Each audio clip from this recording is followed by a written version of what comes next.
Hello, ladies and gentlemen, and welcome to the October 1st edition of Travis Told You. Yes, the Halloween spooky season, whatever you want to call it. Yes, my name's Travis. Now, I've just been lying, I guess, because last week the kiddos were sick and everything like that. So before, people go, the routine. They were sick, I was at home, did some extra cast, right? This week, when I did the last Travis Told You, I said, hey, it's not going to be till like mid-October, something like that. It's going to be, maybe November, at least November, when Travis Told You goes weekly and stuff like that.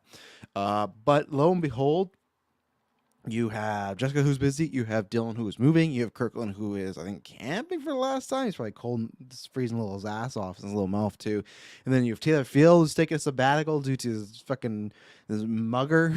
Just lots of crazy stuff going on, which I do have an update about him we'll talk about later. I didn't want to make it a main thing because he's like, nah, just don't talk about too much. But I got some stuff to talk about because we haven't made too much of an official statement and everything like that. But, so it's just me. There's a newscast. We usually do every week. There's about 2 newscasts. Well, not as you know, in 2023, it's going to be changing a bit. That one day is the newscast, and then one day is like a newscast, but very laid back and everything like that. But there was no one else around. Everyone was gone. So here I am holding down the fort. I hope everyone's doing well. It's October. It's the best time of the year. I know people think that about Christmas. I know people think that about, summer and stuff like that. No, this is great because there's a few things. One, weather-wise here, it's always a good combo of like chilly to warm. Starts cold in the morning, but gets warmer until like Halloween. That's when like fucking turns on you. Like, oh man, it's cold. But that's good. And it's Halloween. Halloween is the best time. I start early. Usually I wait till October. No, we started watching scary movies about a week and a half ago. We did an all-day Goosebumps marathon yesterday and stuff like that. And so that's why we're doing this on a 9 a.m. You're probably wondering, like, why, Tress? You usually don't use podcasts this early. The ladies are at dance. They both go to dance at the not at the same time. One goes and the other goes, but they may as well just stay and stuff. So if that continues, there might be some times where I actually might do Travis Told Yous on the Saturday instead of the Sunday, but we'll see. But yes, this is Travis Told You. What this is just my thoughts on a bunch of topics that's happened this past week. And also, we've had a mega week. Hugh Jackman's back in Deadpool. We're going to talk about a little bit more today. He's coming to the MCU. We got Smile. Our reviews out for that. Rings of Power, which was a banger episode. She-Hulk, which was tons of fun. House Dragon Tomorrow, which I've heard is a banger. I don't want to get my expectations up too high, but I heard it's got that GV juice and everything like that. So SBUB started the month of the Night of the Living Dead. The original old movies are awesome. They really are. I've been wanting to do, because I've seen them, but I've been wanting to, and I think it's also the inspiration of Werewolf by Night being out. I've been wanting to do like a bunch of the old Universal monster movies and even stuff like that, like good old black and white. Like I want to, and that's a good thing now that I've knocked down a lot of the ones that I want to like that I'm always like, okay, I gotta watch this, I watch this. The only one, which we're talking about in the Discord, is Trick or Treat. Trick or Treat, me and the lady always leave that till Halloween night or the weekend, depending. I think this one we'll probably watch it on the Sunday because Halloween's during the weekday and stuff like that. So also great because they're on YouTube. Yeah, absolutely. It's a click away. But other than Trick or Treat, that's like the last one we always watch because, as I said before, that just encapsulates the holiday season to me. There's no, if you're just like describe Halloween, that's it. Now, obviously, there's like monsters and very, sci-fi and horror stuff, but it's just that idea of the whimsicalness, anything could happen, the scary, the spookiness, the pranks, just that general, the feeling of fun with a little bit of danger, the vibe, the trick or treaters, the decorations, like everything. Like maybe before that was like the original Halloween, but this one ounces it. I'm not gonna say it's a better movie, which it is, but it's just the feeling of Halloween. It's there because Halloween to me was that night where it's like anything could happen, and really nothing too big happened as far as like you'd bump into some. I think that was the thing too. You'd bump into people in situations you'd never seen before, right? But I love Halloween. You probably go back on a casting the first year we did like why we love Halloween, and that's my favorite day of year, barring like a kid's birthday or something like that. Like just for the personal, Halloween is it, and now even now with having kids, it's great. But just seeing other people's costumes, the candy, the movies, I can't wait. We're gonna be doing a Halloween shindig at GeekVerse here too. So I love it. I get giddy around this time of year, So that is right now. What's happened this past week is, as usual, head down the links below. Everything you need to know is there. Video, audio, Discord, our podcast network that has over 7 or 8 shows right now, I guess because there's bi-weekly, but there's 8 shows there right now. Cover a whole range of geek topics, Geek Ultimate Alliance, so check them out. I'm trying to think. Patreon, as always, head over there and produce. Well, technically you do. There is a producer tier, and they get to vote on things, which I think the poll is about to close in a few days. And I'm kind of surprised about the one that won, and it's a movie that I didn't think I'd be needing to watch again, but I guess I am. Not necessarily that I don't like it. Stay tuned for that. But at the highest tier, Phase 4, you can produce the content, so you get to vote. But other than that, all the tiers, you're literally producing this show. Like Travis told you, is because of you guys, gals, and everyone in between. Like I couldn't do an extra show if it wasn't for that because you guys support it. So I thank you very much between that and the editing time. I really appreciate it. Manscaped, a big thank you to them. We just, I'm about to. We're just about to sign our contract for the rest of the year. So big thank you to everybody. They said they've been very happy with support. So that's where it's great with Manscaped. You have items that are going to like last you long, but then they also like update them so they're better. But also there's things you want to reuse and like get new things. So we appreciate you guys using that code GVPOD to get 20% off and free worldwide shipping because we soon to be, I know we've been with them for a year, but it's coming on a little while. I'd have to look, but it's been over a year, and it's cool because I wasn't sure, like, when we got our first sponsor, hey, is everyone going to, like, will we get any support? It'll just be a fun test, and oh, cool, we had a sponsor once, but we're going over a year, so, no, big thank you to Manscaped, and big thank you to everybody that supports on Patreon or here, and even listening, because you support the whole show. So we got a doozy. I was pretty much happy with, like, all the topics we got, and then it just kept coming and coming and coming. Don't clip that out. But anyway, so let's start with Blade. I think if you're a longtime listener, you know this, but if not, I'll relay it for you.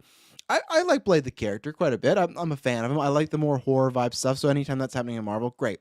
But to me, once they announced Mahershala Ali as Blade, which is one of those, like, Rosario Dawson type of perfect castings that just never happen. You know, for some people, Krasinski as Reed Richards, but I don't think that's happening, thankfully. When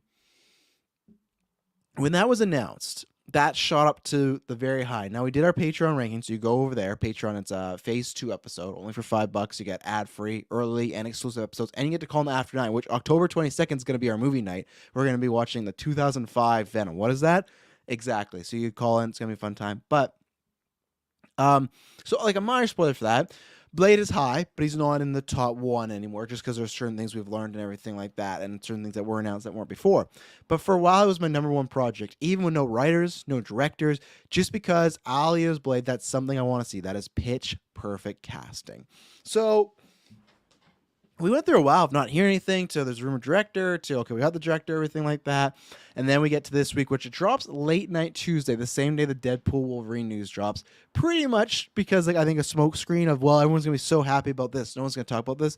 And no one really did for the most part, except for the next day when some more stuff came out about, which I'm going to address here because there's some stuff I could believe, some stuff I couldn't. But Anyways, if you didn't know, Blade has lost its director. It was supposed to be shooting in November. Now the date is March 2023. They have, I don't know, did I put the guy's name down? I hope I'm saying this right. Bo DeMeo is leading an overhaul after impressing Kevin Feige with writing Moon Knight. And the upcoming X-Men 97 series. So apparently the whole script is being reworked from top to bottom. That's a lot of the rumors going on.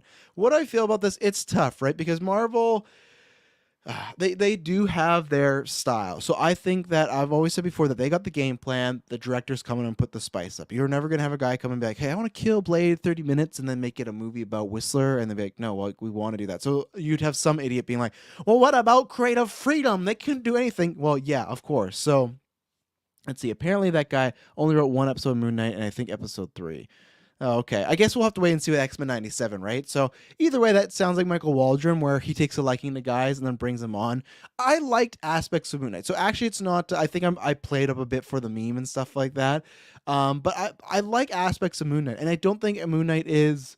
There's two tales of that thing for me. Where as a comic book fan, yeah, I was a little disappointed. As a fan of the show, just like okay, separating it, I think they kind of bungled the ending and stuff like that, and they lost their way of the small character study got bigger and we're fighting an alligator god. And that's where it's like, I wish, which does happen in Moon Knight, but I just wish that also, I think 6 episodes is a tough thing, but I just wish there was certain things. In episode 3, I don't think that's the one, which is the one where they're in the actual asylum. That, I think that's episode 5, right? I think so. Let me know, Bubs. But so there's great stuff there. So it's not a complete like, it'd be different if it was like Chloe Zhao was doing Blade. I go, oh fuck, I'm really not gonna like this. There's things of Moon Knight I like, so I could like it there. X-197, the jury's out, but yeah, the director's out. There's been so much back and forth as far as, oh, excuse me. There's been like it just seems like the word is if you read the rumors and scoopers, and we'll never fully know, right? Because I'm gonna go over some stuff of Ali was very frustrated and Feige's working too thin and all this stuff, like butter scraped over too much bread. Pretty much, it seems like a lot of scoopers are saying that either the visions weren't matching or the director maybe took on more than he could chew. And I can't say that. I don't know the guy. I've never seen his work. That's why when I was talking about the directors, it doesn't personally affect me because I still believe whatever vision they're going to have, they're going to figure it out for Blade. I trust them enough. Even the movies that I've disliked, Thor, Dark World, Eternals, there's still something there enough for me to give it like a passing grade, right? I don't think we've ever got that. I think Eternals was close. I think Eternals was close to what are we doing here? But I don't think we've had that moment yet. I think there's been some episodes of Disney Plus, what are we doing here? But the shows overall, not yet. I haven't failed one like I did with Boba Fett. So for me, if you're just going now, okay, Marvel's going to have a plan, and then X director's going to come in. We see this 2 ways, where you get Raimi, you get, why am I just thinking of Raimi? Oh, fuck. You could say Favreau, I guess, but it's kind of different because he started it off and everything like that. There's 2 versions of Marvel where you get Taika Waititi. There's a good example. You get 2 versions where we got a project and we want someone to really come in and give it a lot of juice, a lot of spice, and see what they do. And you got other ones, which I feel like Thunderbolts is, hey, we have a project. We want to go pretty much a certain way. Let's get this music video guy. And maybe this music video guy is great, but there's not much as of right now a juice or a take we can have for be like, oh, I understand what they're going to do with that. Like the second Sam Raimi was announced for Doctor Strange Multiverse of Madness, you went, okay, we know not exactly what we're going to get, but we know if they let him play what we're going to get with a Sam Raimi Doctor Strange movie. And we got that, and I love that. So with this guy, I think he was more in the realm of the, we want someone to come here and pretty much do the plan. You can add some style, but do the plan, execute the plan. Same thing with Chloe Zhao, right? She won the Oscar after, but if you watch her movies, you know what a fucking Chloe Zhao movie is. Yeah, another one, good one for Superman Mike, James Gunn. Yeah, there's certain people where you're bringing in for their style, and then there's certain movies where it's like, we just need someone to execute the plan. And that's where it's tough, where I think Blade was an execute the plan. But now with this, if they're doing a whole script rewrite, it's tough, right? Because there's rumors of 3 directors, which we're going to talk about. These directors, to me, are not the execute the plan, especially one. They are the, hey, we want a little bit flavor, a little bit juice. And that could be true. That could be Ali being like, and I could believe that a little bit. I don't know if I believe the very frustrated reports and people trying to play it up like he could walk his fucking Blade or be canceled. I don't think that. I think if the dude, and anything's possible, right? In the reverse where Jackman came back as Wolverine, it could happen. I've said this before, where if this, I was on the vodka stream last night, if Feige lets this happen and Mahershala Ali's Blade doesn't happen, that's one of the biggest L's in comic book history. As much as I love King Kevin, that would be dropping the bag big time, you know? So what's going on in the chat here? Happens a lot at Marvel. Doctor Strange 2 was written right before production. Yeah, we know about that. That's a good point, Superman Mike. Episode 5 was a silent episode. Episode 3 was the first Cairo episode. That's the one, eh? That's the one. All right. Feige said he liked Remy because he didn't have to be hands-on, thinking getting a big name is possible. And let's go into that route where some of these reports, this came out. Jeff Snyder came out. Jeff Snyder is a scooper. He's somebody there. It's funny, right? He's been lots of contention this week because he was working at like the Wrap. I think he worked at Hollywood Reporter at one point, and now he's starting his own site. There's nothing wrong with that, but he's dropped it quite a bit, right? And I will say, as someone that was a big Collider fan back in the day, and I like Snyder enough, I really liked him at Schmodown. He one time blocked me because I had talked about the Patriots cheating, and that's when you know, oh, you guys really just can't handle, you know, some people from Boston, man, they got no thick skin. For people that are just, oh yeah, fuck yeah, the Patriots, fuck yeah, it's just like, and it was like in like a joking way because everyone's talking about teams. It's like, all right, so these scoops I always got to see through the GeekVerse channel. It's just, and then there's stuff after that where that happened, and then stuff where, oh, I can't remember. Only a few internet people remember he had this rant on Twitter about like, don't Hollywood, don't fuck with me. And he even did that this week of like, Marvel, I'm gonna, you know, like his whole thing was he checked with Marvel, right? And about, hey, I'm hearing this, that you've lost your director. Can you comment? And they kind of gave a no comment. They gave Borskit the story. And he gave this whole shit like, I don't work for Marvel. I help them out. I give them the articles, blah, blah, blah. Very similar, like some of the stuff Camp was 2023. Like, we push this, we do that. It's like, all right, like calm down a little, you know, like, and that's the thing with him when and we'll get to it, but when he's like, you know, I can reveal a bunch of shit like Harrison Ford in Thunderbolts. Now, cool, we're gonna talk about that. That's a fun scoop, might be true. I don't think that's an earth-shattering like, fuck, you really got him there, because I think Snyder's sources have gone like a little lower. And this is the thing where I will state that I'm gonna talk about, I think there's some things I believe in a varying degree, but why I don't maybe believe this overall is because Snyder is the same guy that reported She-Hulk was an absolute disaster. It's going to be a mess. They're really worried about it. Now, you know, as our friend Ray, you know, who on Vodka stream, he's done the Cherry stream before. Maybe he's going to do it again. It's all subjective, right? If you think She-Hulk's a mess, if you think it's awful and everything like that, I know there's like my friend sent me a video of like that YouTube video going around where it's like a picture of She-Hulk and it says awful, and it's like the reason why the MCU is broken and stuff like that. And they watch like 5 minutes of it, and then like, well, what about this? What about this problem? It's like, oh, well, yeah, I guess I do like that. And like, I guess there was a plan, like, which is fine. It's all subjective. So if you think She-Hulk's an absolute mess, then go ahead. I don't think that's the majority aspiration from that, and I feel like a lot of GA people I'm talking to are quite enjoying it. It's just like a fun little show.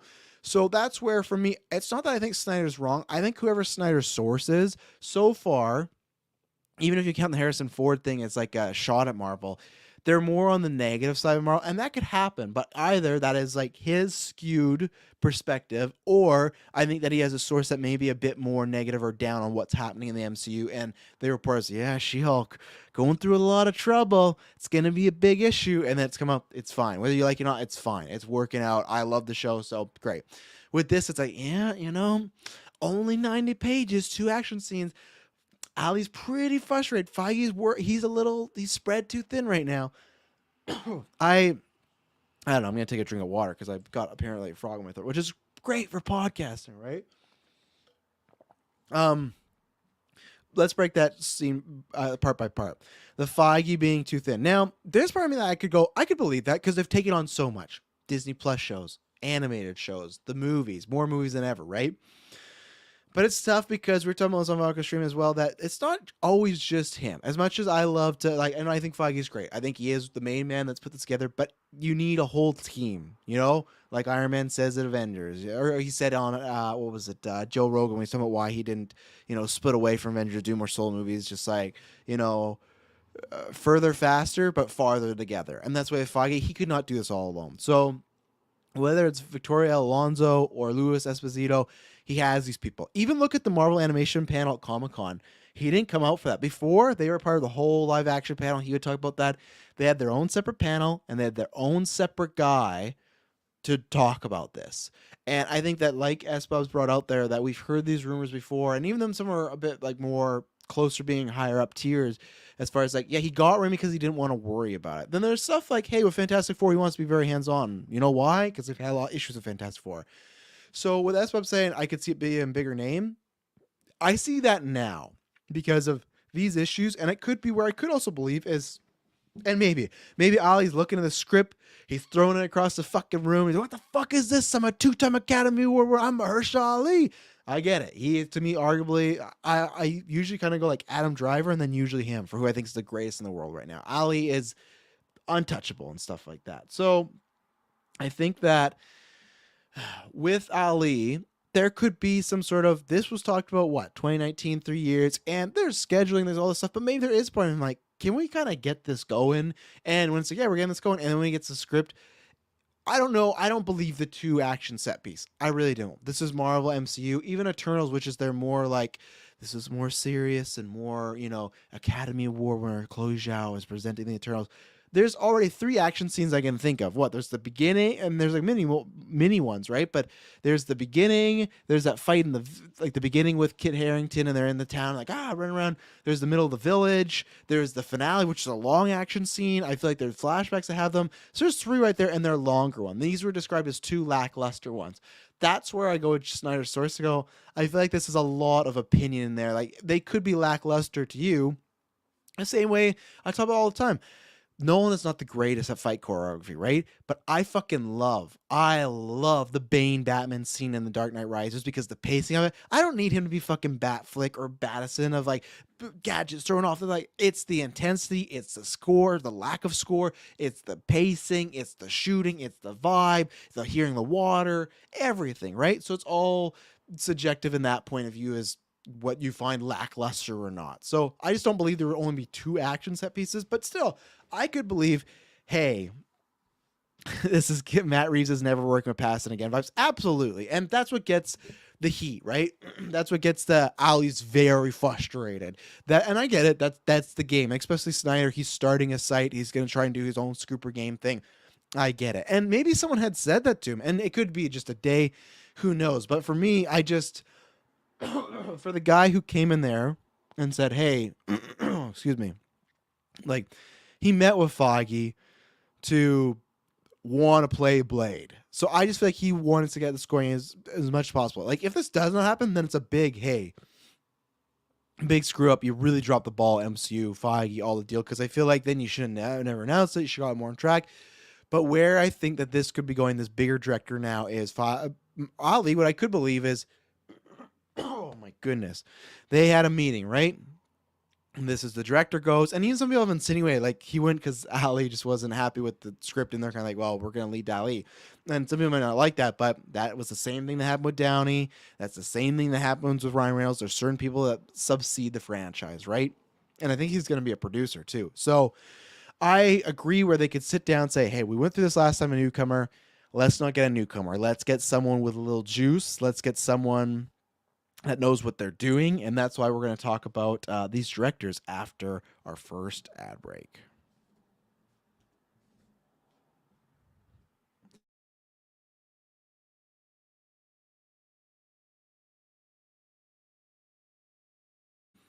And we're back. S-Bubs, my grandpa doesn't watch the MCU at all, but he randomly told me he's been loving She-Hulk.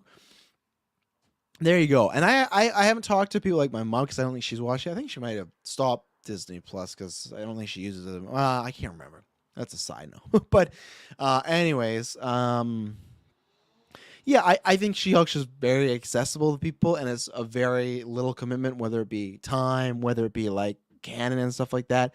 Very easy. So with these directors, I'm going to pull up the names right now, but I could believe 2 things. Like, they want someone more experienced, or what I said is why these names might not actually happen, is I could see them getting with someone that's worked with Ali before, as far as, hey, like Sean Levy with Deadpool 3.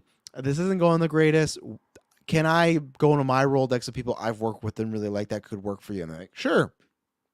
And then, so you got Foley, I always screw up their name, Billy Foley and Adele L. RB, I think. But anyways, former Batgirl directors, Miss Marvel directors, stuff like that. Sure, like I'm not. It's tough because that's like the Moon Knight thing, man. It's like a weird situation where you have Moon Knight of a show that I was disappointed in. That's the writer, and then you get these guys directing it. I'd be like, man, these shows that I was pretty disappointed in. I'm getting Blade with that. I love Ali, but I would not be happy with that. But I could see why. Again, I step back, and I'm not that person. Oh fuck, lots of people love Miss Marvel, and they specifically love their episodes, so that would be a game-winning shot, in my opinion. Of yeah, that makes sense. I think they're definitely working with Marvel again. I believe more so in the Miss Marvel 2 realm, but I could believe a smaller movie. And technically, I think this will be a smaller movie, Blade. I'm hoping it's not a fucking world-ending scenario. So, Someone Hansi says She-Hulk is some of the best best Marvel in a while, and I agree. Like we were talking about that with I can't remember. I apologize. It was Kal-El or KL in the Discord about he has some friends that meme on him and stuff, and I feel like you have that audience of She-Hulk twerks this and that, but if you actually pay attention for what they're going for, I'm pretty happy with it. And I know I'm like, I'm happy with it, so the MCU is great. No, but I just like I'm happy with it. I feel like everyone is. I feel like even episodes where you go, that wasn't the greatest, it's always like a bare minimum of like, I like that. That was good. So I think they've really hit on She-Hulk, and I hope that one does get a season 2 because I think there's more fun adventures and stuff, but we'll see. So those directors, Miss Marvel directors, I could believe that one. And that would make sense. And I guess they got Bad Boys too, so they can kind of pitch to Ollie of, hey, like look at this, they've had success here. Okay, sure. The other one is Gina Prince Bythewood. I think that's how you say her last name. I've still not seen this movie. This is a movie that is suffering from. There's so much content right now between the 4 shows because I had a listener message me and say, "Hey, you guys gonna review that?" I just said, "No," just because there's so much with the shows, the movies, lots of original movies, so it's great. But she directed Woman King, and the only thing is, what did she direct? I remember she directed, The Old Guard. That was something. That was something that I was not a fan of on Netflix. It to me was a very disappointing movie. So when I saw Woman King, I was like, this could be kind of the same, just a good trailer, and then falls up. But Woman King, again, lots of praise. Everyone I've heard talks great deal about. Some people talk about being Best Picture, so I will see it. I'm hoping to see it in theater, but already next week, what's going on next week? I feel like we're getting soon into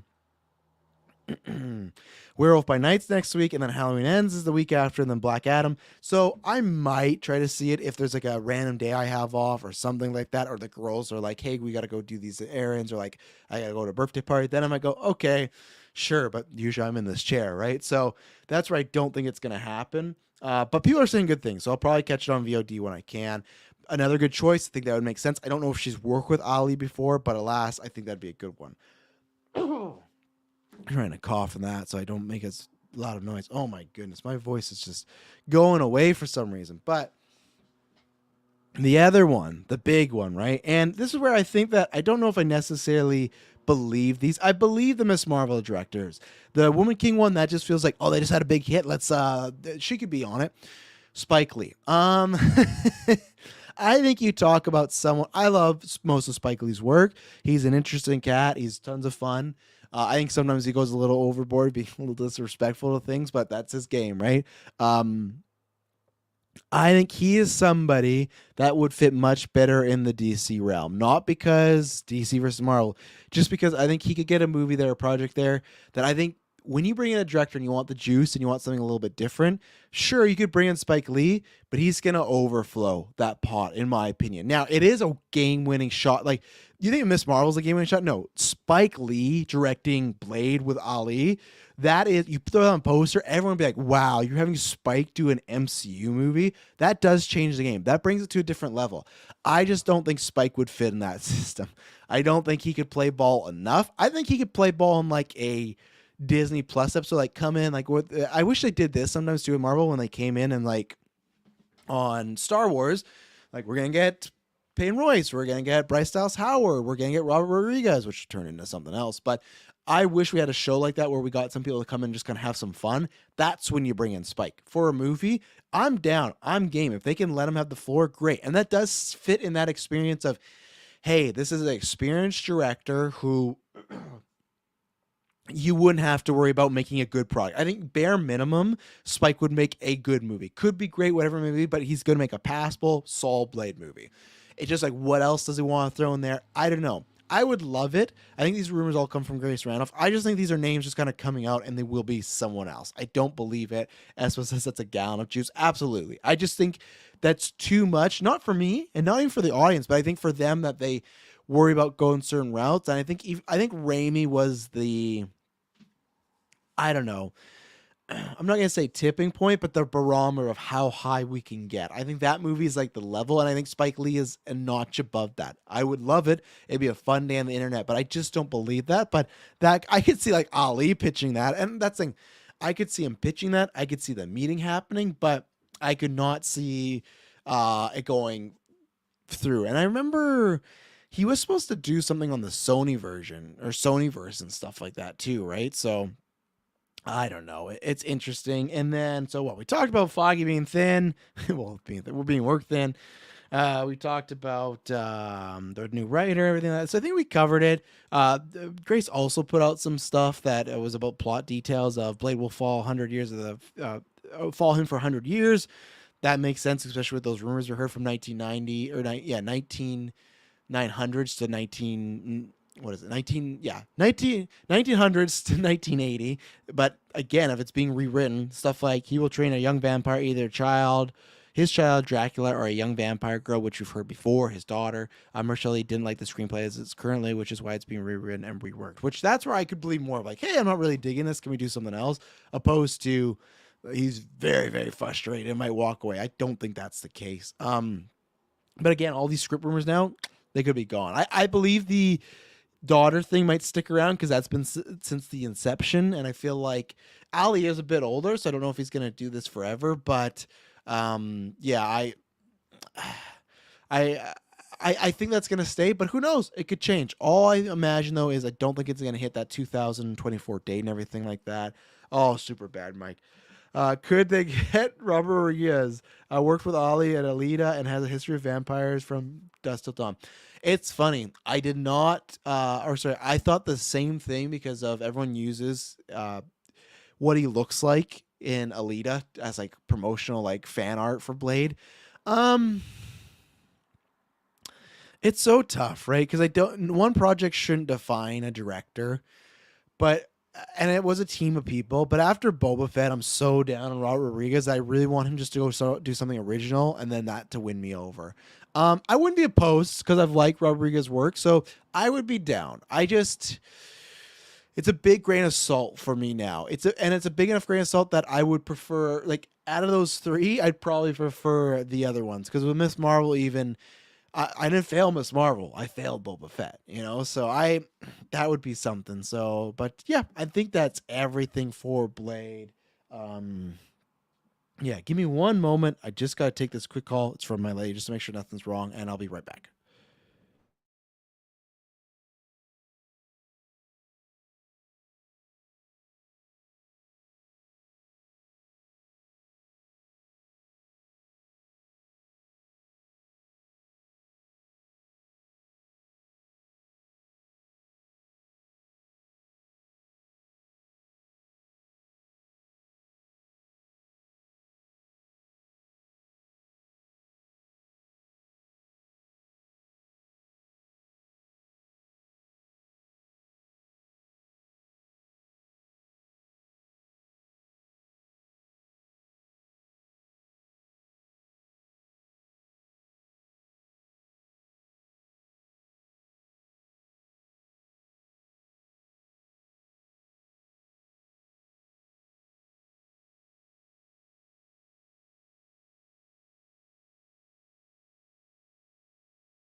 All right, we're back. Thank you very much. I just got to make sure anyone. It was just planning and scheduling, grocery shopping stuff, but you got to make sure. But Deadpool, obviously breaking all the news and stuff like that. Still talking about, still trending, everything like that. So with this is, I guess, kind of like a quick hit. But so we had done the Deadpool topic. Go back, as a good conversation between me and Dylan Kirklin, and then they put out the second video about what's MCU canon, what's the timeline, and it starts off like a regular video, right? Of, oh hey, this is like Logan, we're not touching that. It's pretty much saying the masterpiece, and then they start talking about like these fucking guys, and they start talking about the whole movie plays "Wake Me Up Before You Go Go" by Bam. Or Wham, not Bam. That's probably some good cover band somewhere by Wham, and then it transitions into my new clip that I'm going to use just to trigger people of the Ryan Reynolds clapping, saying thank you, Kevin Feige, and Hugh Jackman, like, we love you, Kevin Feige. I'm going to use that a lot to the end of time. But it's been interesting because in that clip they go, Logan, we're not touching that. So you go, okay, yeah, that makes sense. What we all assumed. That takes place in 2029. For him to say that specifically, it takes place in 2029. It's interesting. Now I'm gonna go with, I think that it's not literal. I think it's not literal, but I don't think it's a realm possibility that it is, because it's such a weird thing to throw out. And I know some people are doing that too, like, oh, Ryan and them, they're describing it as like one final time. Yeah, but Logan was one final time, so it could just be verbiage, right? But to say, oh, we're not touching Logan, that's in 2029. It's odd for me because I would think, and I still think, if you had to put a gun to my head, is it going to be him from a different multiverse? Yes, I think that's the safe route. I think that's what you do. I think it's just no strings attached, very easy. And who knows what happens with Deadpool. But if you do, let's say it is a prequel, and if you go, hey, we're going to do it before Logan. Again, I'm not opposed even if you did. We talked about Fog, even like a Logan 2. That would be harder for me because I go, it ended so perfectly. I like the prequel aspect, or the multiverse is a different Logan aspect, which I think is still the route they're going to go, because I think they're going to use him in Secret Wars. I think they're just kind of saying that right now just to calm people down. But really, this one had a fun video. Like, I think that there's some stuff they are just saying fuck a lot, but I think that stuff, like at one point where Hugh Jackman like stabs in the head and then Ryan Reynolds is like bleeding, I think there's certain scenes that they're talking about in here that are in the movie. I think 100% they're having some fun with that. So if it is a prequel, that's interesting, because I'd have to look, and I'm not going to look on air, but I wonder, because in 2029, and this is going to take place in 2024, so that's 5 years before, they talked about Xavier, or whatever, the big like mutant mind earthquake. Because remember in Logan, he accidentally killed them all, right? And I wonder how much time is in between that and the movie. Now they could set it at any point, but if they're trying to follow a canon, and that's a joke with X-Men continuity, they do got to watch, like, okay, how close can they get to it? But if it is a prequel, like, what happens? Like, is he still on the team? And that's where I think there's a chance, because in Logan, they talk about the comics, like, look, an X-Men fan, he's wearing the costume. Everyone's like, he wasn't wearing that, but what if he is now, post Days of Future Past, right? So I think the prequel thing could work. It could be the case. I still think multiverse thing is better. And I know also some people might go, oh, we'll do the prequel thing because we could have other X-Men cameo, this and that. You could easily do that. Again, you can say it's a multiverse where he's still part of the X-Men, and the X-Men happens to have those same members. We wouldn't care. We wouldn't care if we see James Marsden and Femke Jess, like, cool, let's see them have some fun stuff. And there's tons of things, like we're talking about Vodka Stream, that I feel like now Channing Tatum's Gambit like has to have a cameo. Like, I think that's tons of fun. But at the end of the day, that is one thing where there's been a lot of discord, right? About the Logan thing, that I don't care about because it's a whole separate thing, and about cameos and this and that. I will state, and this is where I think everyone should. I think a lot of people, I get it that people are getting excited and people go, oh, there's going to be lots of disappointment if there's not tons of cameo from MCU or X-Men and stuff. I think there's some people like that, but I think majority of people are like myself and like a lot of listeners, where all I care about is that I'm getting Jackman and Reynolds together. Even if they're going to say, hey, this movie is Deadpool and Logan in a car for 2 hours driving, talking, done, happy. Wouldn't even need an action scene. So for me, when people go, oh, people are going to be disappointed with this movie, if I'm getting Wolverine played by Hugh Jackman and Ryan Reynolds as Deadpool, I am no longer disappointed. I don't, there's no route to disappoint me, There's going to be varying degrees of good to great, of course, but I'm a happy customer already. And if it's a prequel, sure, I don't think they need to. I think a prequel would be unnecessary. I will say, if it is a prequel and we get more confirmation of that, I do feel less likely about the Secret Wars things happening. Because if they're being very sturgeon, let's say Jackman was like that, I don't want to play anything past that time, that character, because I thought that was a perfect ending for that character. And then them going, yeah, but what if you play something before that ending? Maybe you go, you know what? I could do that. And then they go, how about all this money? You know, I definitely could do that. But that's the thing where if that is his only way, and again, too, I'm somebody that I want him in Secret Wars. I want fucking Tobey Maguire's Spider-Man and Hugh Jackman's Wolverine interacting. Has to happen, needs to happen. But if this is it, that would be cherries. The only thing, I guess cherries on the whipped cream or whatever. The only thing when Hugh Jackman's whole career was done that felt like a missed opportunity was him being in a Deadpool movie or them doing a two-hander. Toby, to me, never feels like a missed opportunity because that was never on the table. Fox had that on the table 4 years and never did it. They did the fucking X-Men Origins, and look what happened. So if we never got Toby and Jackman, oh, that's fine. That's cool. Like, I get it. You could do What If episode or something like that. It's fine. It was like a pipe dream, whatever. This was already a pipe dream. Andrew and Tony come back was a pipe dream, and these things have happened. So the prequel thing, I think if that does happen, it's more likely that it is just another one and done. And I'm fine with that. If it is, we never get him again, cool. We're getting this kind of bonus opportunity that we never thought would happen. I still think it's going to be a multiverse thing, and maybe it's a prequel that it ends in a multiverse thing where he is alive before Logan and he gets taken out with the memories of the Fox X-Men universe. I don't know, but I like, and it's funny because like, I think that with most stuff, I'm not a big prequel fan, but this is the one where I'm like, yeah, I am completely okay with that. So we'll see. Let's take another ad break, and we're gonna be right back with some more news. That right? That's what we're gonna do. We'll be right back.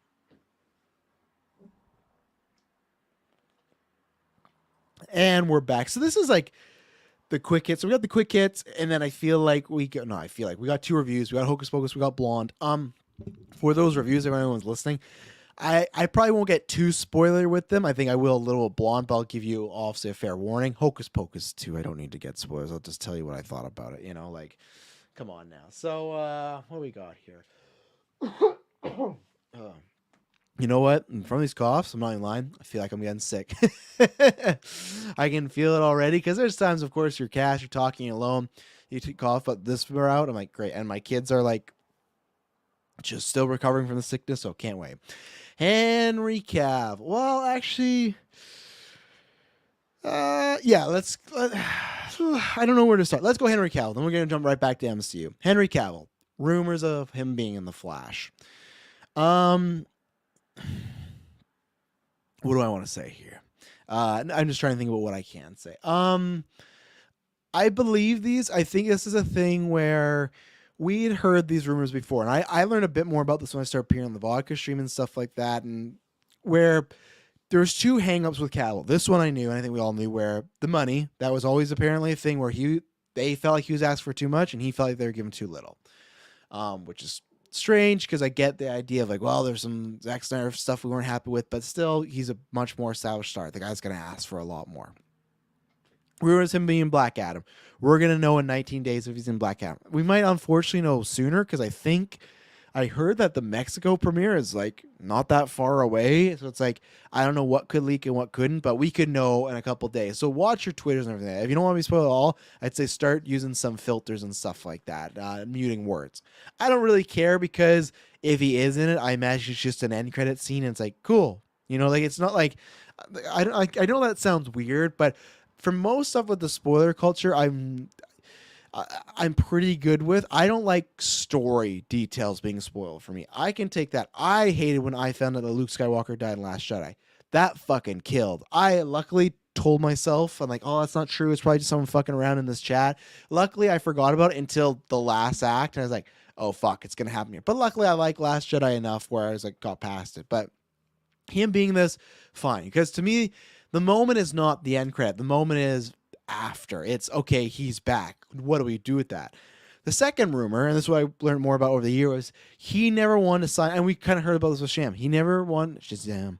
He never wanted to just be a cameo guy, which is funny because he'd cameo on Black Adam, cameo on The Flash. But the idea is, hey, I want to actually do something worthwhile with this character. And I think that if he's in Black Adam, I completely believe the first people to start to report this were like lower tier, and then Grace came in, who has been a bit more right lately, but still, I'd still put her just like a C+ and stuff like that. But it's like the cameo where it's picking up more steam. And I could believe this. If he's in Black Adam, he's in The Flash a little bit more. And then we're going forward. Now it's funny because that's been the big debate now, right? Where Zaslav came out again this week and said, "Hey, we're not selling. Warner Brothers is not for sale." Technically, yes, you're not for sale because you're not allowed to be for sale yet. That's the whole, my timeline just riddled with, like, you're firmly in one camp where, and this is where I always find my self somewhere in the middle of, he's for sure not selling. Look what he's doing. He's building a bigger and brighter, better future for DC. It's not happening. Or look at all these moves. This can only mean one thing. He's selling. He's trying to get down costs, everything like that. It's all over the place. You got reports of HBO Max lying about their streaming numbers when they sold it to Zaslav and crew. It's always a fun time over at Warner Brothers, but it's tough because all these movies come out in what, 2000, because the sale could happen 2024, and they got movies till 2024. Funny enough, they don't got anything planned after that, except for Joker 2, I imagine, right? But still, that could be like the last hurrah. So it's tough. I'm gonna be really pissed, mad, that's a combo. Let's say they fuck, and I feel like everyone would be. Let's say Henry Cavill's in Black Adam. Boom, he's back, baby. Superman's back. You know, I'm not gonna say my Superman because I don't know if I have a my Superman. My Superman's the animated Superman. But he's back. He's in Flash. Great. They're like, oh, we've signed, and they even talk about this in the press. Henry talks about this. Hey, I'm back. I've done these appearances. I'm here to be in a full Justice League movie, Superman movie. Here to do it. And we get past the slate. We get to 2024. We're going to be doing that Superman movie, and then they sell again. And then that company decides not to do it. They decide to reboot. Ugh. I think that's almost. I think if you were to tell me that, it's tough, right? Because you'd get to see Henry again. But if you were to say, hey, for sure, someone pulls me aside, like it's Zaslav says, yeah, I'm selling it 2024. All the shit I'm saying is bullshit. I'm going to sell. I would say then don't do the Henry Cavill cameos because it's going to crush people even more again. The Flash one's different because I could see him having to have some sort of story purpose with Supergirl, knowing Barry. That one's fine. That one I give of going, okay, I could still see Superman in that. And at the end of the day, too, I guess it's like, let's see him as much as possible. But how much could this Henry Cavill end credit Black Adam scene be like that important, right? It's going to be them facing off talking maybe. Cool. Like, unless the end credit, I would love it. If the end credit was, imagine just like a fucking 25-minute scene of them fighting. It's like, oh, we did the fight just as an end credit. That would get people talking. That would be hype. Someone should fucking do that. But I digress.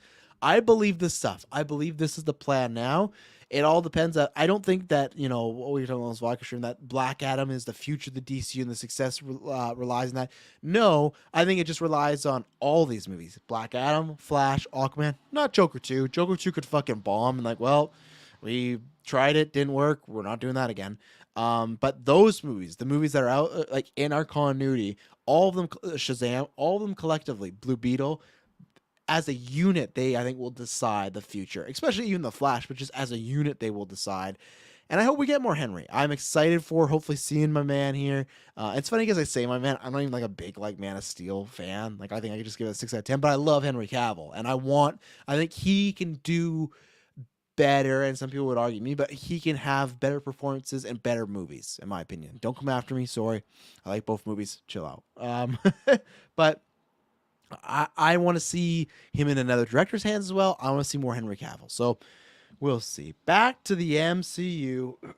We talked about this one earlier, so let's get out of the way. Harrison Ford as Thunderbolt Ross. It's funny, you know, I pride myself. It's more for fun, but I pride myself on the, you know, hashtag Trash Told You. I have a lot of fun with that GIF or the meme and everything like that. I should make it a GIF. I should make some sort of GIF. I got to work on that. But the hashtag, and I feel like from Comic-Con, there's two that I didn't Trash Told You them, but I was very stern on. I have no problem saying I was wrong. Two that I was very wrong on. One, Punisher being in the MCU. I was like, nope. Not going to happen for a while. Not seeing that. And now there's tons of people saying, yeah, he's pretty much going to be in Born Again. It's like, wow, okay, I was wrong about that. The other one that I wasn't so hard on, but still thought, we don't need to do it. I don't think they're going to do it. Maybe down the line or just do Red Hulk. But I like, they're not going to recast Ross.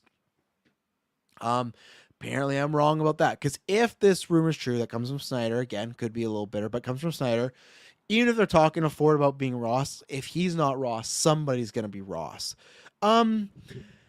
There's a few feelings I have about this. One, the people that go, oh, well, they really can recast dead actors. See? Shut the fuck up. Shut up. Because people, I don't care. People comparing William Hurt, who was a fucking asshole abuser at times, go look it up.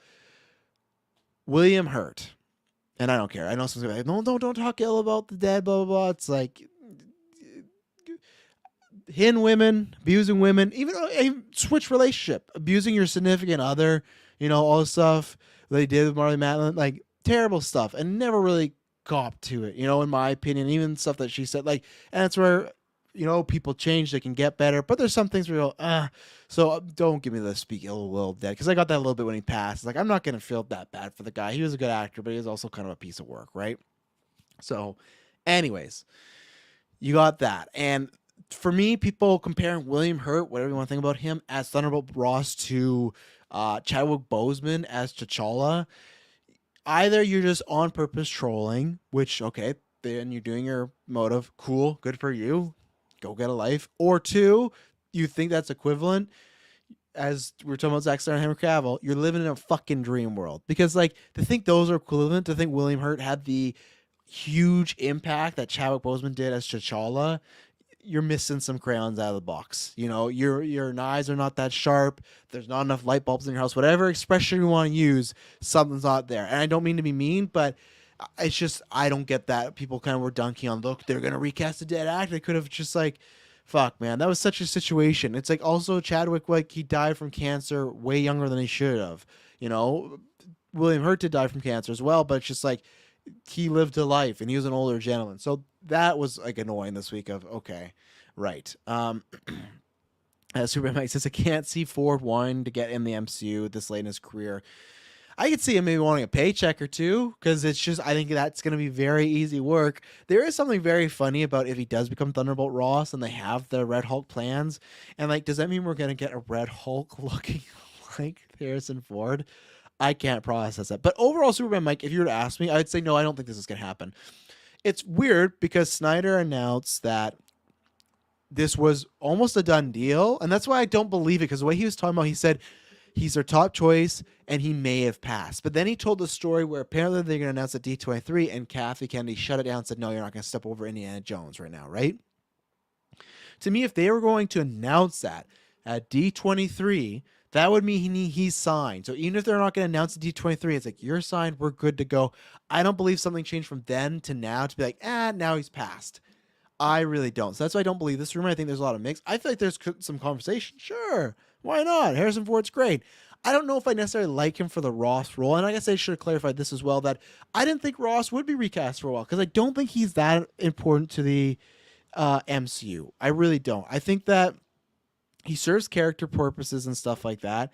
But like, where did he was in Civil War, he was in Endgame, even Black Widow. It's stuff where it's cool that he's there. He adds a little bit to it, but it's not like, man, we need Thunderbolt Ross. They could have made him bigger. He's not like Fury and stuff like that. So I felt even around Black Widow times, like he's transitioning out as being an important character. We just bring him back to be authority figure and stuff. So I thought the only thing was Red Hulk, and I thought, well, what you could do is you jump to Red Hulk, you get a new voice actor, and you say, in between Thunderbolt Ross, turn in that, boom, bang, done, thank you, tip your waitresses.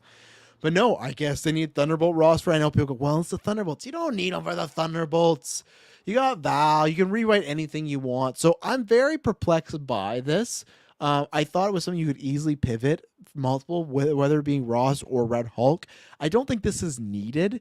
I don't think they need to recast Thunderbolt Ross. So I'm not opposed to it, but I just went, is it worth the trouble even yet? Like, what was the role he was going to have? And maybe they really want to show his transition from Ross to Red Hulk, I guess, but I feel like that's something you could, like, you've done it enough times with the Hulk, like this happened over time. Why not here? So, and Ford, I wouldn't be opposed to him being in the MCU. I just don't like him in this role for some reason. I don't know why. I don't know. Yeah, that's what I was right. We have Val. And I feel like she's more important right now, recently the past few years. I don't know why. It's just on paper I go, he's going to play Ross. I don't know. Just wasn't clicking with me. I don't think it would be bad, but I just wasn't digging it. I think I dig what everyone else's suggestion is of Ed Harris. I think he'd kill it. But it's not a make or break. It's not like, man, if Ross is in this as Ford, I'm really disappointed. No, it's just like, okay, very random. It adds another name to the project, which is great. But who do we got? And I guess a name wouldn't be bad, because other than Florence Pugh, who is like a bigger star now, I think people now, she's gotten that A-tier name where people know her, parents know her. You have Sebastian, who's been in the MCU, but a name not by himself. You have Dave Hart from Stranger Things, so I think that helps. And then a lot of other people are masked individuals. So I think a name always does help. Harrison Ford and MCU's Thunderbolts, sure. Um, that aspect I get it. I just don't personally need it. I don't think it would be bad. I just wasn't jumping for joy, and I love Harrison Ford. Absolutely love Han Solo's one of my favorite characters of all time. I think I'd say one of my favorite actor movie stars of all time. When he passed away, it's gonna be a sad day. I'm not trying to be bitter, or like sad, but it's just a matter of fact, right? So we'll see. And then this other one that, man, talk about perplexing. Tons of perplexing news right now. Armor Wars is going into a film. It was going to be a series, and now it is a movie. Now, this is another one where I had more pushback with people in chats and stuff like that, and a little online, but I tweeted out that if this is a movie, because there was talk at first of like, is it Disney Plus or theatrical? Now it's theatrical, so that's been confirmed. And I like the statement they gave. We make our stories based on what we think is best, or we choose the format of our stories what we think is best for the story. Hopefully that means that's why they're getting away from fucking 6 episodes, because in the future, because I don't think that is the best for your story. I digress, but they were pretty much saying that's why we went theatrical. And some people go, oh, well, there are going to be a bunch of Iron Man suits, stuff like that. That's probably why, too. Maybe. That could be it. They're doing Ironheart. But again, if there's Armor War, sure. It's interesting because I think Disney Plus, the best thing about it was they announced, and you had characters who go, hey, people that could never carry a movie to be a big blockbuster, perfect place for these. And I'd seen this come up, and this is where I was not suggesting this too, of, well, I think if it's a theatrical movie, you're going to get a big MCU character. And I know people are like, oh, well, of course, like that's easy pick.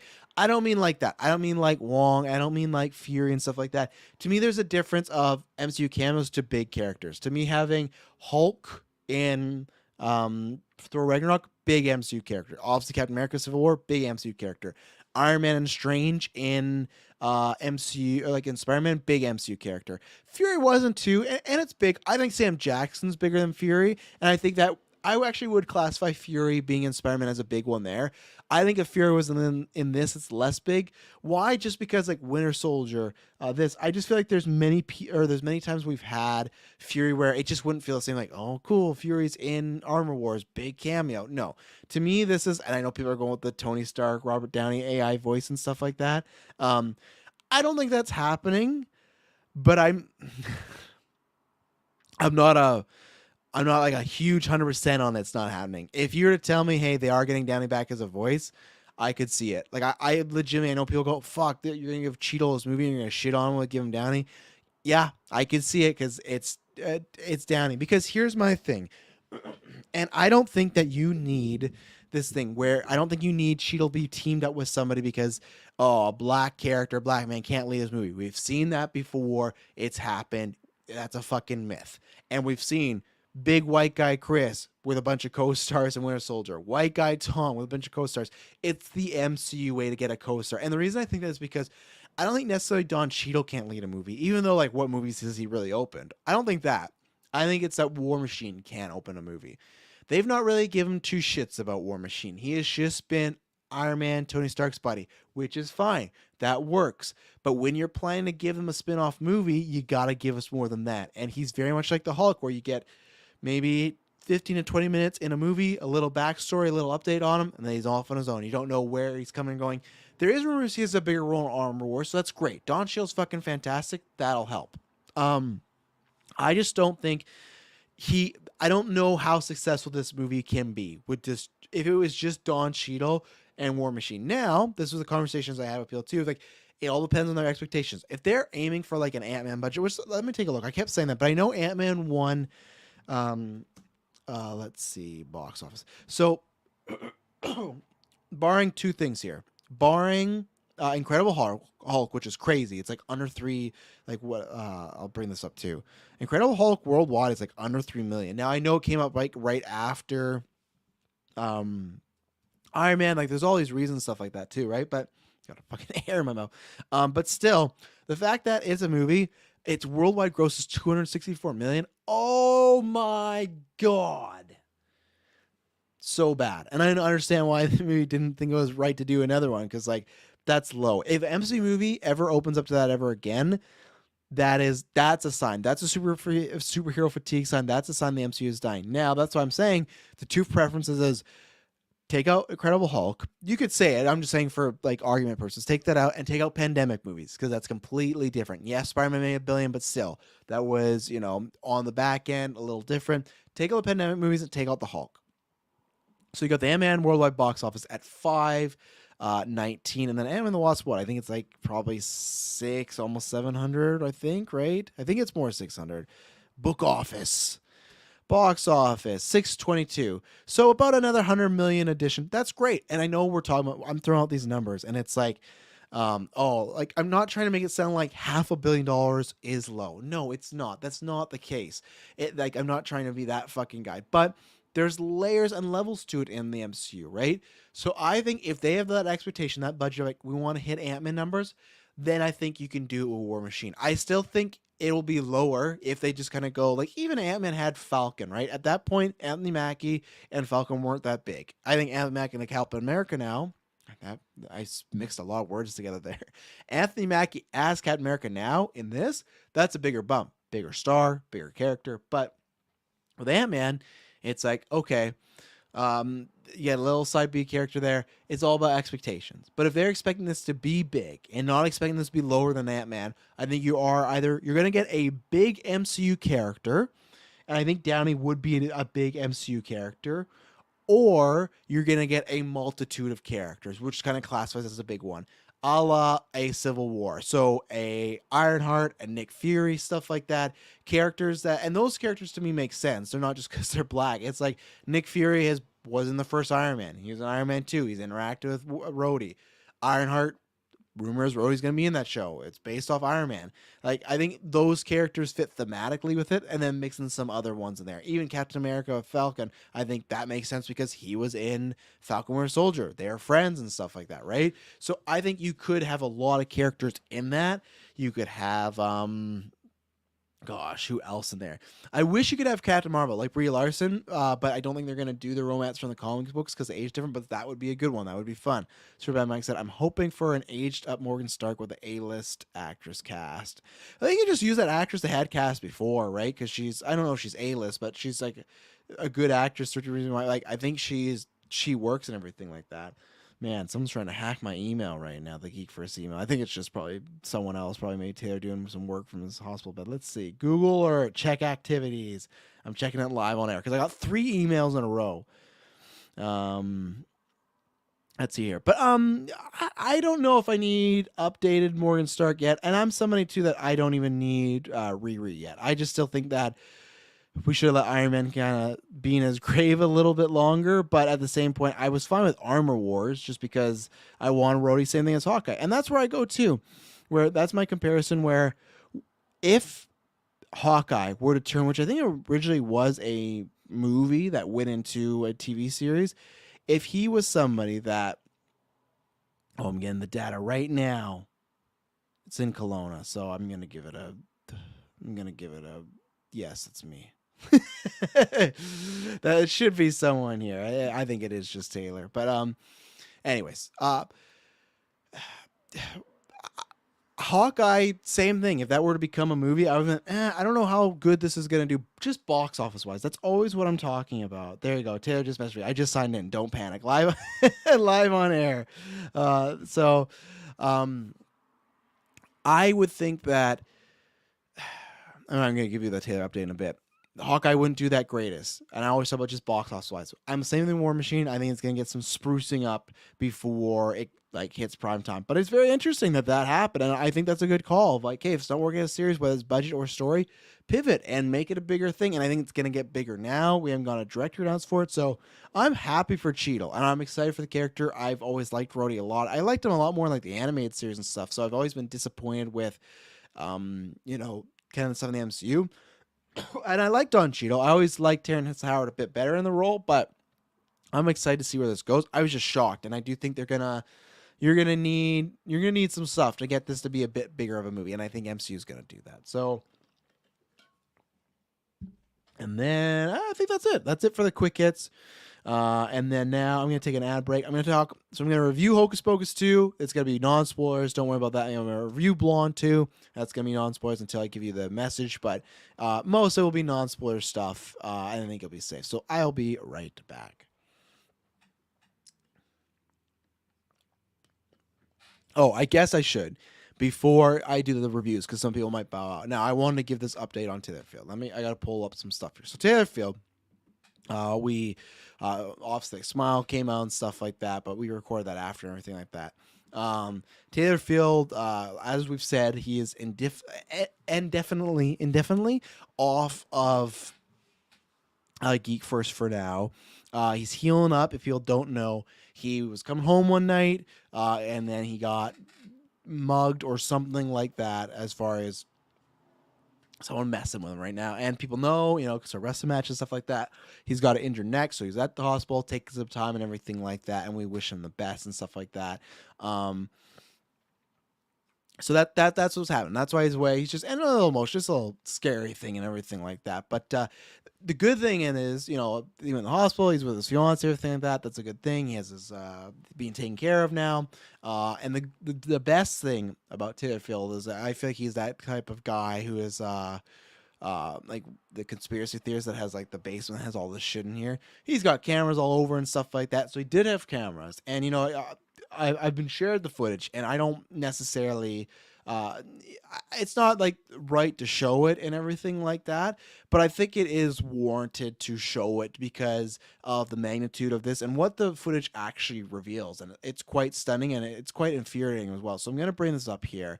This is from Taylor's doorstep. He's coming home from a movie, just saw it and everything like that. And here we go. I'm going to bring up the clip right now. This is from Taylor's doorstep right now. So here's Taylor. This is his doorstep and everything like that. So he's going to be walking up here in a second. And I will, viewer discretion, it is tough footage to watch. So if you don't want to watch it, tune away, everything like that. So here he is. He walks up. My man got some really white shoelaces and everything like that. So he's walking up. He's looking for, and look at this. My God. Fucking out of all the people, Pan Solo. Like look at this. And then right there. Did you see that? I gotta go back. The neck. And this is what's so frustrating. Pan Solo, and right here I'll pause it because that's apparently what the doctors are saying. I really did it. Because Taylor was pretty much close. Like he almost had a classified broken neck after our match and stuff like that. So the fact that Pan Solo would take that shot, I know he steps on him one more time. My goodness. He steps on him one more time. I can't believe this. If you don't know who Pan Solo is, Pan Solo is a friend of Taylor. I don't know his identity and stuff like that. But when we had our first wrestling match, Taylor, and we've gone over the bridge about this, but he used Pan Solo as a way to cheat and get the victory and everything like that. Don't know who it is. There's been multiple people that have assumed the identity Taylor has, stuff like that. But now, jump years later, me and Taylor, we put the Wolf Order back together. We're team champions. I was his best man. And we're going into the Extra Life charity stream defending the titles, doing one last run, one last ride with Wolf Order. We're going to be a team. And I think that Pan Solo is not happy with what we're doing. I don't think he's happy that me and Taylor have got the relationship back together. So I'm saying this right now. I've always never liked Pan Solo. He's a piece of shit. I think he's just a fan of GeekVerse that Taylor he had adopted, and then giving him this mask, and he used to shit disturb and all those things. But now I don't think Taylor can control him. And I know Taylor did not want me to show that footage, but to me, that is I had to show it because Taylor is one of my best friends. He's my ride or die. He's my Wolf Order brother. This is despicable. If this is Pan Solo, he is your friend. He's someone that brought you, and you were a listener of this podcast, and Taylor probably gave you a bunch of merch, free stuff, and everything like that. You've been friends with him for years, helped him in all these situations. Because me and him are friends, you're going to go and attack him and hospitalize him? Absolutely not. Absolutely not. I can't let this stand.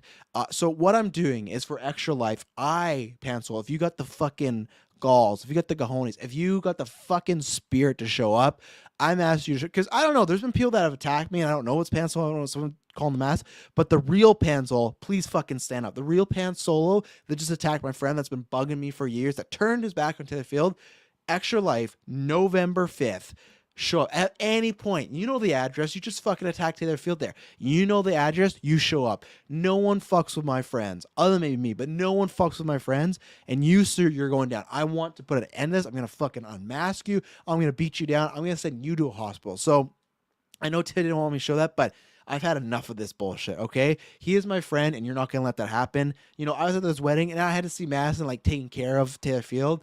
No, you're not getting no fucking just mug and everything like that. And I was mad because Taylor just said he was mugged, and he downplayed it. I thought, oh, something happened to him. You know, someone's trying to get his wall or something. That sucks. But then when I saw the footage, one, I was furiated with Taylor. They lied to me. Extra furiated about Pan Solo. So, and original people know about Pan Solo. He's a fucking piece of work. And for new listeners, I'm sorry that we're going off about this, but I have to put this in the ether because I know he's listening. I know you're fucking listening out there, all right? So, bring it. Bring the heat. Bring whatever you need to bring. Bring pans. Bring whatever you need to fucking bring. I'm going to end you. I'm going to end you live on air for my friend who is in a hospital. Still know when he's going to be back to podcasting. His neck's hurt. That means his windpipe hurts, everything like that. So, I'm going to drag you down to hell, man. Or whoever you are. Could be a lady. Could be a they. I don't care. Whoever's under that mask, I'm going to beat you the fuck up. So just, and if I see you before, look out. So show up. Actually show up for once. And Taylor, wishing you the best. I can't believe Pan Solo did this to you. But I'm wishing you the most speedy recovery. I will do everything in your power. And everyone send Taylor the messages, the well wishes. Thank you for people to have. Get soon. I know you might be watching this, but get better.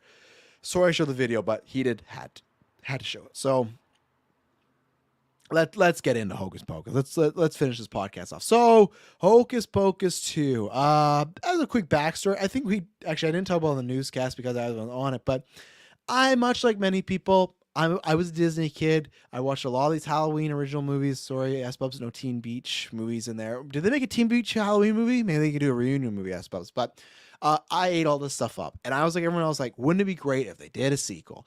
And man, I had this weird realization of they did a sequel. And here I am for years as a kid asking for a sequel. And I was looking around like, I have 3 fucking children. I have 3 children. One that is half a decade old. And I'm getting Hocus Pocus 2. Disney Channel movies are never going to be the prime gem best movie of the year and stuff like that, right? You know what you're getting into. It's just for enjoyment. And I'm never going to be like, this is the movie of the year. This is the best thing, stuff like that. No, it's just that I enjoyed my time. Always to varying degrees as far as how much you enjoy it. Hocus Pocus, I really much enjoyed. It's Halloween movies, so I really much enjoyed that. I think it was very fun. There's some cute stuff in there. Stuff about when you're older and you realize about the version, you're like, oh, this is what they're talking about. Sarah Jessica Parker in that movie. Woo! She was bringing the juice. Let's just say that. She committed that role too. She's fucking fantastic at that. And she's good in this too. But so 30 years later, you get Hocus Pocus 2. All I can say is this. It's what I tweet out. This was a delight. Like Will Ferrell used to do fucking, what's the actor studio? Oh man, I can't remember. He's there and stuff like that. But anyways, no, Pumpkin Pie. No, that's tough to turn down, to say no to. Do I say yes to Pumpkin Pie, chat? Do I say yes? I know it's very unprofessional right now, but I'm going to say no because I'm getting some Thanksgiving. So live on here, hear me. Let's talk to my fiance. Talk to my fiance. Let's see. No, because I'll be getting some for Thanksgiving, so I'll hold off. There you go. And that's what Travis told you is. I don't give a fuck. If someone gives me some star review of how unprofessional. Travis told you so is, or Travis told you is giving the news. Fucking Clay. Fanboy Clay. Ever since he said the so, it's always stuck in there. It riddled me. But it's laid back, talking about some news, get some pumpkin pie always. But here's the thing, Summer Hansy. While we're talking about this, so why I was reluctant on this is next weekend is Canada Day, Thanksgiving. And I have 2 Thanksgivings, got the Sunday and Monday, her family, my family. Last year I made the mistake where I bought my own pumpkin pie because I'm a fucking savage. No one else likes pumpkin pie in this house. I'll eat it all. I get a Costco size. It's big. I'll eat it all. I made the mistake. I can always eat a lot of pumpkin pie, even though I don't think I was sick of it near the end, but I was close to that point of, man, I could be close to being sick. It's definitely just a health thing. I love pie, and I'm not the fittest guy in the world, stuff like that, but I still like to have, like, I try to keep a relatively good diet. I want to always stay at a line of, okay, I can never get to Hugh Jackman levels, but if I can stay here, that's good. I bought myself my own pie, and then the issue was, because everyone knows I love pumpkin pie, both Thanksgivings are like, well, you like pumpkin pie, you take this home. And there's like 3 slices out of it. So I like had my own pie, and then I had like 2 halves of another pie, and I was the only person to eat this, and I had to eat it so it didn't go bad. So that's why I'm saying no. But if I get lack of pie, which is going to happen, watch, at these 2 Thanksgivings, people are going to love their fucking pumpkin pie and eat it all and be like, I should have got a pie. But that's why I'll get it later on. So that's pumpkin pie gate. But Hocus Pocus 2, it was delightful. I can't remember who the guy is from Actors Studio that Will Ferrell used to do on SNL, but I had such a good time with this one. There's some fun. It riffs on the original a lot of like the fish out of water, right? The witches come back, and here's 1 minute spoiler where they, lotions to potions, they get sold a bad bill of goods that, oh, instead of taking souls now, like us witches, we just use these lotions, and they already have the souls in them. It's a really good gag. They're having fun. They're trying all this stuff. They're just like, they name there's some sort of, I don't know, makeup or something like that's a beautiful name for a child. Those 3 are great. Even though Bette Midler nowadays says something things like I'm not a big fan of her personally, but they're great. They deliver. The kids, they're great too. They're not annoying. I like them and everything like that. They have a fun kind of story. It's a classic thing you've seen before where they're growing up and they're starting to find different friend groups and splitting apart and trying to figure out how they cope with that and everything like that. The witches, I like everything they did. There's certain thing they did for the first 15 minutes. You'll know if you've seen it. I liked that. A little bit more backstory. And there's one thing too at the end I didn't cry, but it was touching, maybe because I've been waiting for so long. There's something to do with these witches where I was like, man, even though they're bad people, they kind of gave this kind of bittersweet ending of, it's not redemption per se, but it's just, oh, okay, that it got me there. So it's a kind of like a perfect legacy sequel for this. It's not going to be my top 10, top 20. It's nothing like that. Like I think on Letterboxd, I gave it like a 3.5 out of 5. I'd give it like a 7 out of 10.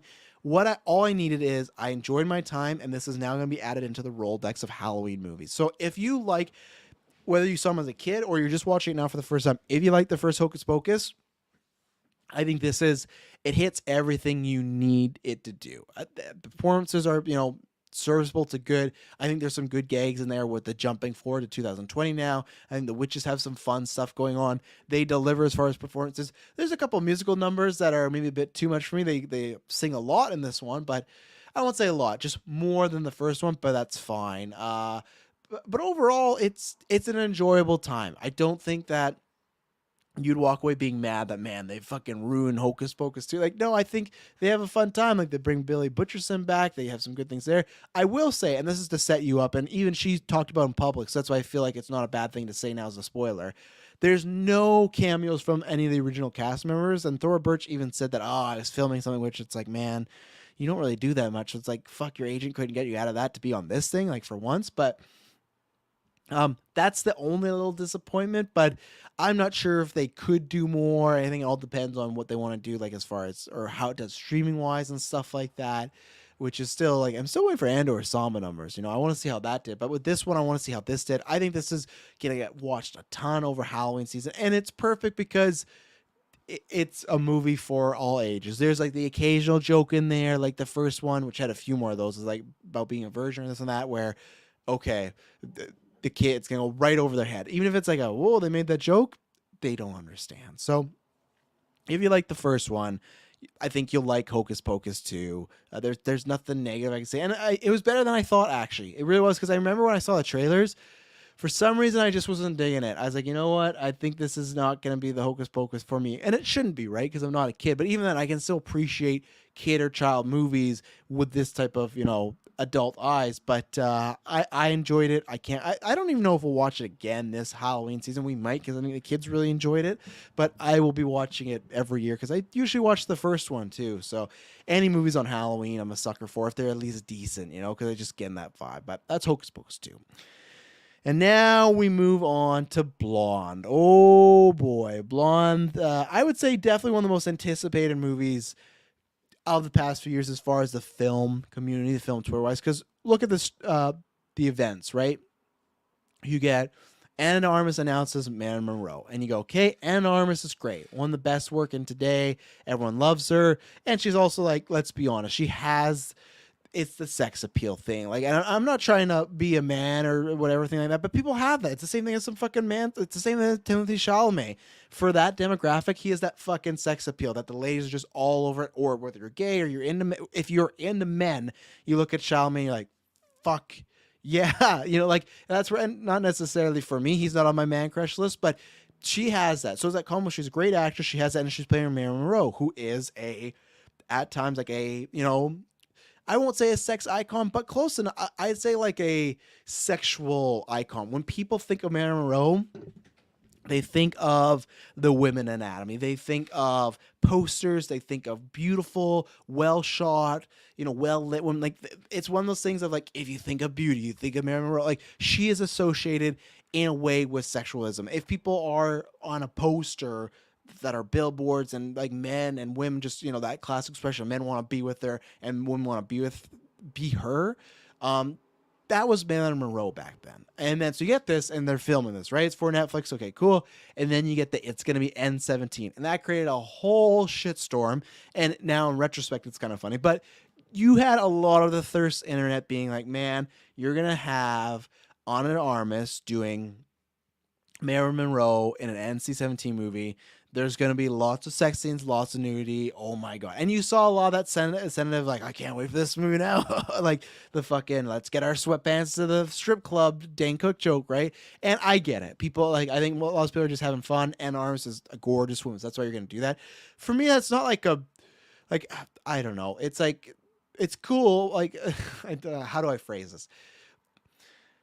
There's two ways. One, if you're like obsessed with, I gotta see this actress naked, like she's done this before. She did this in the Ben Affleck movie. My very first movie I saw her in was Knock Knock with Keanu Reeves, where if there's you fucking horny people on the internet are looking for like, that A and B sex scene of Ana de Armas being really hot, that's Knock Knock. That's not this movie.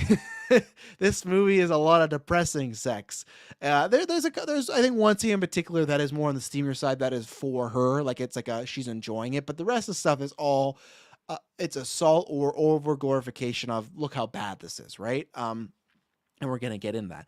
And also it's just like, sure, like I get you might be attracted and like you want to see an actress naked, but it's like, what is it? It's just like, that's not like, it's just it's just their body, like I think it would be different if, let's say you were single and Ana de Armas was single, and then it's like, you know what, I'm going on a date with Ana de Armas. Then be like, yeah, now you can get fucking excited because a whole slew of things are gonna happen. Seeing someone naked on a picture, that's great. It's about the connection. That's what gets it to like the really good stuff, right? So that's why it's like when people are like, fuck, I can't wait to see this person that's naked. It's like, all right, but you could see from Twitter they're having fun time with this. And then there was reports of it's not going to get that. And then it came back to it's going to happen. And we all were like, rah, rah. Because I was too. I was like, I want to see, like, if she's saying that and the director's saying, like, this is the way the movie should be, let's do it. Now we've seen the movie. Should that be the case? I don't know. This movie's so tough, right? Because I have a lot of my same thing in my timeline. It's spread over as far as people being, I love it. This is a masterpiece. To don't watch this. You're a misogynist if you watch this. You're supporting a piece of shit director. And these are people that are friends of mine too that don't support that shit director who's doing this because he's just taking advantage of Marilyn Monroe. I again fall somewhere in the middle of all this, where I think there's aspects of this that are great. I think shot-wise, cinematography-wise, there's some really good stuff in here. It's a good-looking film. It's wild because I'm going to give, like, minor spoilers, just, like, set stuff, but it's, like, you have three type of views where you have, like, widescreen view, you got the 4.3, and then sometimes it's 4.3 or widescreen and black and white. There's, like, 3 to 4 different things, and I thought they're going to kind of, and maybe I have to watch, I won't be watching it again, but maybe I have to look into, because there is lots of like, there's some jumping times, but not really. And I thought they're going to do, black and white stuff's in the past and the colored stuff is present day. It's not really that. I think it's just like maybe in moments where it's darker stuff's going on, it is black and white. Now I'm thinking about, I was like, yeah, that's probably it. Because lots of bad shit happens with the black and white stuff. So how do I say this? Marilyn Monroe, when you learn about her, at least I'm going to give my perspective, but I feel like everyone's the same way, where you learn about her, icon, image of beauty, huge success story, all these things, right? at one point, there's only a few select people, a handful of people that could say they were the biggest star in Hollywood. Jim Carrey in the 90s, Eddie Murphy in the 80s, right? Of like, you, like Arnold, like, there's a list of people like you were the fucking be all end all. You could go out, do anything, and it'd be success massive. That was Marilyn Monroe. She became the it girl. She maybe was the first it girl. I know there's other people in the past as far as like Aubrey Hepburn and stuff like that, but I feel like Marilyn Monroe was a different level. It was kind of like, people might be able to appreciate this, but it's like there was pro wrestling and then there was Hulk Hogan, you know, and that's where it's like Hulk Hogan became this mega star, and that's Marilyn Monroe. Then when you do look into it and you're older, you go, man, a lot of bad stuff happened to her. And it is unfortunate. And that was my kind of take before the movie, because a lot of people were saying, man, this movie shows a lot of bad stuff about Marilyn Monroe. This fucking sucks. They're exploiting it. And I kind of was like, and this was before me. And that's why I did not tweet anything about it, because like, I got to see the movie first, because it could be like Tarantino on a whole different route. But I was like, well, that could be par for the course, because a lot of bad things did happen to Marilyn Monroe, unfortunately, if you read about it, right? But now I do understand the other argument, and this is where I wanted to watch it, because lots of these people saying this have also not seen the film. I'm not saying they're not wrong, but what I'm saying is I think that there is a way to show Marilyn Monroe having this terrible, terrible aspects of a life, right? I think what this does is it just, and maybe this was the case, but we'll never know. It's based on a book, but even then, that's where it's tough, where the director said like, yeah, it's just based on loosely. And even then, and this is where I give credit to people. There's a Twitter thread I saw today, a few days ago, of like comparing real life to the movie. And there's certain things that just flat out didn't happen. Or it's like his view of how it happened is very, very, very skewed. Like, you'd have to know Marilyn Monroe for her to tell you this is exactly what happened. So that's where you go. But at the same time, I gotta go, well, if you want that, it's tough because it's a real person, right? But technically, it's like, if you want that real story, watch a fucking documentary, right? This is a fictionalized version of it. So that's where I go, okay, as a movie, let's put the Marilyn Monroe stuff out. I address that like real life person. Let's just talk. Let's say this is a fictional character, fictional movie. They give her moments of happiness in this, but the movie is just pretty much 3 hours of beating down on a woman, and not even physically, just like mentally, emotionally. And you could do that and try to tell that story.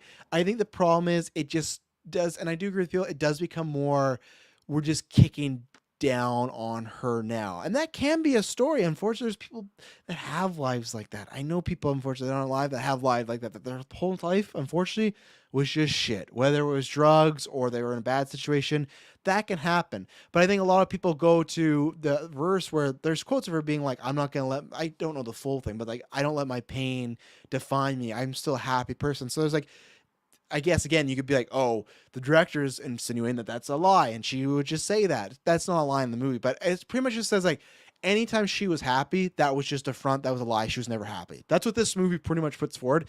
I don't know if I believe that, because there's many people close to her as this week's going on, not like talking, but like quotes and stuff in the past, of like, there seemed like there was good in her life, and maybe there wasn't. But in this fictionalized version, that's the thing where it starts from minor spoilers. It starts from when she's a child and it goes to when she passed away. That's not a big deal. It's fucking, it's like when people Dahmer, it's like, there's like, we know the story. The problem I think I have with this movie is there's a few moments. I think there's, if the movie is 90%, even maybe 95% of bad stuff happening, it's 5-10% good stuff, and it's there. But what happens is it's a good thing, and then it's followed up, like they show us a good thing, okay, it's happening for a little bit, and then right away it's followed up with something really bad, whether it's sexual assault, physical assault, embarrassment, things like that. There's no, you never get a moment where this person's happy and the happiness goes off for a little bit, and then something bad happens to him, but that's a separate issue. It's always like, no, what gave them positive vibes, what gave them happiness, that was actually completely a lie, and it was all wrong and stuff like that, and this person was an asshole, and there was this and that. So that's where it is just, what they do is, imagine, and my life would look like shit too if you went, okay, we're gonna tell, let's say tomorrow I died, I hope not, I got a lot of things I want to do. I want to see my kids grow up, I want to spend my whole life with Emily as much as possible. I do want to die first, because I don't want to live on this planet without her. I know we're getting really down, but we both joke about that, as far as like, no, you gotta die first. No, you gotta die first. Hopefully we get a Notebook situation where we both just kind of die similarly, because maybe it's because I've spent 10 years with this woman, but I don't want to have a future without her and stuff like that. My life is too good with her included in it. So, But let's say the unfortunate happens. Let's say right now fucking Hawk comes up, he grabs me by my collar, throws me out, and I die. And let's say someone made a movie about Travis Snell's life. And if they just jumped to every single point where something bad happened, you'd walk away being like, man, Travis had a pretty bad life. He wasn't really that happy. That's what I think the issue is with this movie, and I think they could have either taken out some of the bad stuff or added a bit more of the good things in. I get what they're... even Anna says, like, we're just trying to do her justice. I don't know, and maybe that's the thing, and that's where, even if you take the fictional character part, where I don't know if there's much of enjoyment for me, because it's showing every single bad thing. It's even if, like, you stubbed your toe, and that's a minor degree, and that's just my points, but just, like, as far as, like, how it functions, it's just bad thing, bad thing, bad thing, bad thing, bad thing. And then you walk away being like, her whole life is just one bad thing. And I just don't know if I can believe that, knowing that. And then as a movie, though, that's not an enjoyable experience. Even to me, where some of the worst movies have really bad things happening to our characters, you always got to show some light to get some cheer. Look at fucking, like, even, like, like Joker, in a sense, has that, where there's moments where Arthur has, like, happiness or could have happiness, right? And that's tough, because that is another movie where there's a lot of beating down. But the difference is with that, and this is where I'll say the story in Joker would be better, and this is where it could be better, is with Arthur, that is, we meet Arthur on a Tuesday, we see what happens on a Saturday. With Marilyn Monroe in this movie, you'll meet her on a Tuesday, then you'll jump 5 years forward to another bad thing, and 6 years forward to another bad thing. If you're going to do the bad thing, like the whole bad movie, like a Joker, which I think is a good comparison, you got to kind of show that steady decline, I guess, into madness and a bad life and things like that. And that's where I think that works better, as far as it's a week in a life and you see some happiness. Now, again, the happiness is what? A fake girl. That's not real. His mother lies to him. So he does have a pretty shit life at times, but there's times where Arthur's happy. And the thing is, like, around him, the situation is bad. And also that's a bit different because he's becoming a supervillain, right? But I think there's a good example of, that's a movie where you could argue he only has probably 5 to 10% of happy moments, right? But I think it's with the pacing and how it's told. With this being a whole life situation, it's very tough. And performance is great, though. That's what holds it up. I'm tough where I grade it or rank it or anything like that, because I just I don't know. It's because I've gone back and forth, like, it's a 6, it's a 5. I don't know if I would necessarily fail it, because I think there's some artistic stuff that's done well. I think there's some things that work, especially her performance. I think there's some scenes that really work, and then there's some that are overbearance of them. So I don't know. Even NC-17, I'm not surprised I got for one scene. Most of the movie, I don't think it's anything you haven't seen before. And I will say, even the sexual assault stuff, it's lots of quick flashes. It's not like fucking what's that movie with Monica Bellucci? Irreversible, where there's like a rape scene in the alley for like 10 minutes and it's a lot of it and stuff like that. It's not like that. It's just uncomfortable scenes. There's the biggest scene in particular, which is the NC-17, and I won't say what it is, but it's pretty much very close to like simulated oral sex. I think people probably heard about this, and this is what I'll say in a minor spoilers way. It is a shot of Ana de Armas, and it's like from the mouth up, and it is her performing oral sex, and they cover it by, like, you see your hand holding the shaft as I'm reenacting this, but it's a long scene and it goes on for a little bit. You don't see any specifics, but it's like close enough where they even mention this in that part of the movie. It feels like a softcore porn scene. It really does. People don't know softcore porn is just like stuff without penetration. You're not seeing it. It's people nude. It's all implied, but you're not seeing anything of that. It's like the rated PG-13 X, stuff like that. That scene was pretty much close to a softcore porn scene, and it's a tough scene to watch too. But the scene is like, it makes, like, it works because it is telling, like, you feel bad in that moment, but also it's just another scene where we jump to, okay, we have no preference. Like, at one point, obviously, like, JFK, she meets JFK, right? There's none of that. It's just, we're in a moment, we jump like 5 years later, and then, oh, she's with JFK. There's one scene, then we jump away from it. Oh, Okay, and that's the thing where I think this movie also suffers is you have to know Marilyn Monroe's story. If we're talking about the fictional stuff, and if I say, okay, put Marilyn Monroe as a person out of your mind and just watch this as a fictional movie, they do too much jumping and too much of you as having to assume what has happened to tell us. Because all of a sudden it's like, the president? Why is she here? Why is she in this situation? How did this happen? Like, how this person happened? Where did her husband go? Like, there's too much of it. It's just flashes and splashes of her life. So I'm tough. I'm like a 5 out of 10, 6 out of 10. I would pass it from an artistic view. I'll never watch it again because not only is it like a tough movie to watch, I don't think it was even that good of a movie. The only thing that would keep me is like watching Ana de Armas as this role, and it's great, but even then I wouldn't. Something like Don't Worry Darling, where there's a lot more aspects than just Florence I liked, I would watch again. There's not enough more than just Anna for me to watch it again. So that is Travis Told You for October 1st. Now, I should not be back until I think the next time I'm planning is October, the Sunday after Black Adam, because I really want to talk about box office, want to talk about everything that goes down because it's going to be a wild weekend. So I think that's the next one. And I think that's because we're not doing a newscast. So there's a couple of weeks in October. I think I might be doing it, maybe at least for sure one. And then November 9th will be the start of weekly Travis Told You. That's a Wednesday, but like I said, I'm going to see what life is. But either way, you'll be getting one, sometimes two, but one for sure. Thank you, everyone that joined me in the live chat. Thank you, everyone that listened to this after the fact. Really appreciate you, as always, for tuning in to hearing my thought bubbles. Shout out to the old show. And I promise when you hear from me next, which will be House of Dragon, it will not be boring. Thank you.